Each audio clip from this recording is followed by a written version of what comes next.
মিঠুন চক্রবর্তীর সাথে শ্রীদেবীর জমকালো প্রেম কাহিনী ছিল ৮০-র দশকের ব্যাপক আলোচিত টপিক।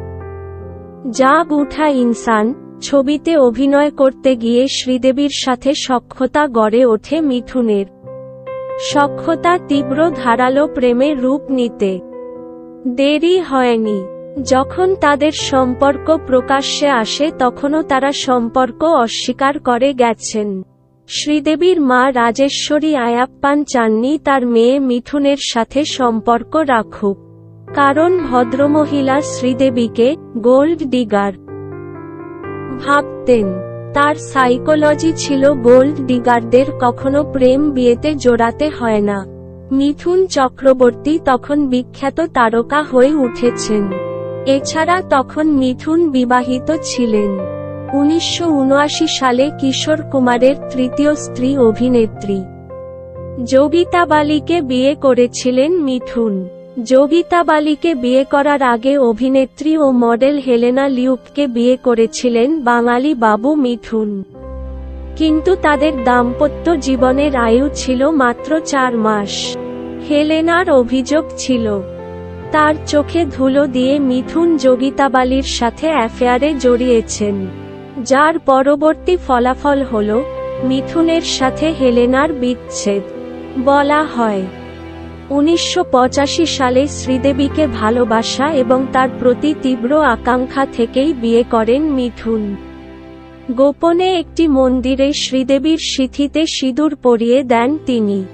যতক্ষণ পর্যন্ত গোপন বিয়ের খবর শ্রীদেবীর মায়ের কানে যায়নি, ততক্ষণ পর্যন্ত ঠিকঠাক ছিল।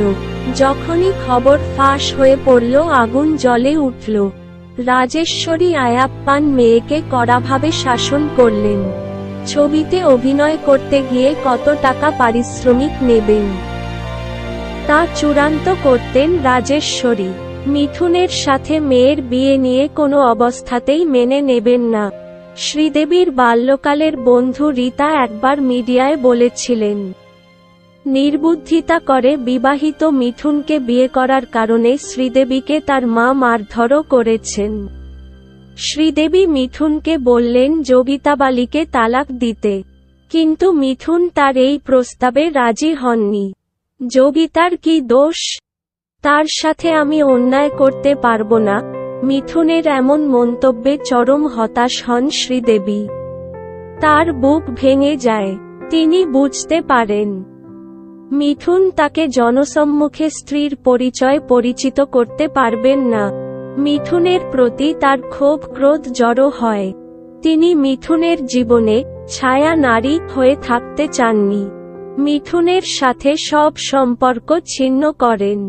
এই সময়ে আরেক হিট তারকা গ্ল্যামারাস মীনাক্ষী শেষাদ্রি প্রচুর মানসিক সাপোর্ট দেন শ্রীদেবীকে। তবে মিঠুনের সাথে ঘনিষ্ঠ সূত্র বলেছে, শ্রীদেবীর সাথে মিঠুনের ব্রেক আপের পেছনে বনি কাপুর দায়ী ছিলেন। বনি কাপুর মিঠুনের অন্তরঙ্গ বন্ধু ছিলেন। বনির স্ত্রী মোনা কাপুরও শ্রীদেবীর বন্ধু ছিলেন। শ্রীদেবী অভিনীত ফারিশতে ছবির প্রযোজক ছিলেন মোনা কাপুর। অনেকবার মোনা তার বাসায় নিরাপদে মিঠুনের সাথে ডেট করার সুযোগ করে দিয়েছিলেন শ্রীদেবীকে। মোনার বাসায় শ্রীদেবী পরম নিশ্চিন্তে সময় কাটাতেন মিঠুনের সাথে, কিন্তু মোনা জানতেন না যে একদিন বন্ধু শ্রীদেবীই হবেন তার ভাগ্য বিপর্যয়ের কারণ। স্বামী বনি কাপুরের সাথে বন্ধু শ্রীদেবীর সম্পর্ক ধরা পড়া পর্যন্ত মোনা কাপুরই ছিলেন শ্রীদেবীর বিশ্বস্ত বন্ধু। এদিকে শ্রীদেবীর সাথে মিঠুনের সম্পর্ক ভালোভাবে নেননি বনি কাপুর। মিঠুন ডোমিনেটিং ছিলেন, শ্রীদেবীকে ছাড়তে চাননি, আবার ধরে রাখতেও পারেননি।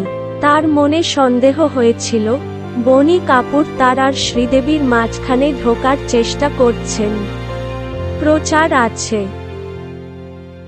বনিকে একবার মারও দিয়েছিলেন মিঠুন। অন্যদিকে যোগিতা বালি তার স্বামীর পরনারীর সাথে সম্পর্কের কথা জেনে আত্মহননের চেষ্টা করে ব্যর্থ হন। মিঠুন স্ত্রীর কাছে ফিরে যান। শ্রীদেবী বিষণ্ণতায় ডুবে যান। তার বিষণ্ণতা কাটিয়ে তোলার জন্য বনি কাপুর এগিয়ে আসেন। হয়তো এতদিন বনি এই সুযোগটাই খুঁজছিলেন। শ্রীদেবীর হৃদয় মেরামত করার দায়িত্ব নিয়ে সফল হয়েছেন বনি।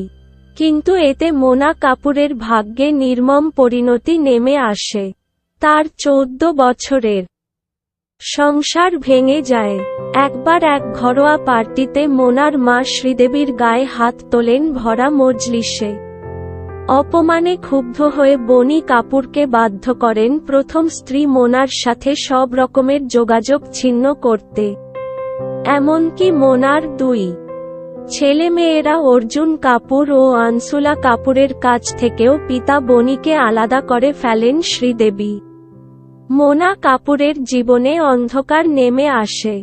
ডিপ্রেশন ও হাইপারটেনশনে পর্যুদস্ত হয়ে পড়েন তিনি। মাল্টিপল ক্যান্সারেও আক্রান্ত হন। শরীরের অর্গান ফেলিউর হয়ে 2012 সালে মারা যান।